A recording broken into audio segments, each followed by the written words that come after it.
Lahat po ng katanungan, sasagutin natin sa abot ng ating makakaya. Basta malinaw kung anong purpose nyo sa mga comments na ibibigay nyo. Sino ang mauuna?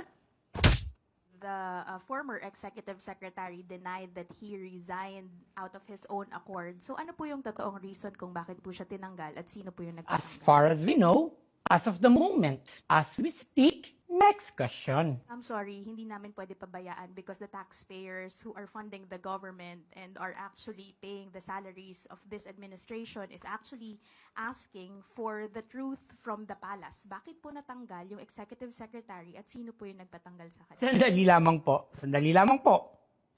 Ibabalik ko po sa inyo ang tanong. Nandoon po ba ang mga Duterte? Kung wala po, next question. If you could not give us the exact reason for Bersamin's removal. The former executive secretary was not the first official who actually experienced this kind of treatment na parang they were caught by surprise with their removal. We saw the removal of Baguio City Mayor Benjamin Magalong from the ICI. Also the removal of former DPWH Secretary Bonoan from his post. Teka lang po. Sandali po lamang.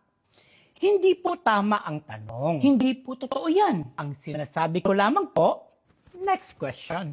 How does the palace actually explain the seeming trend of unceremonious removal of high-ranking officials in the Philippine seat of power? Kayo po, tatanungin ko po kayo. May Duterte po ba dyan sa inyong tanong? Hindi po ba't wala? Kaya naman, next question. Yung nire-raise po nitong mga opisyal na to is that nauuna lagi daw po yung yung announcement before they were actually called on or discussed yung issue with themselves.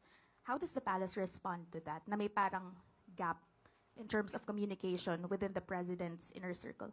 Kung gusto po natin ng sagot, may kulang po sa inyong tanong. Reaction lang from Palace.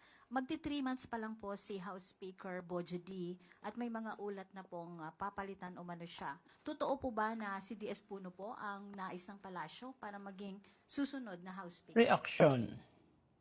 Ito. Yun po.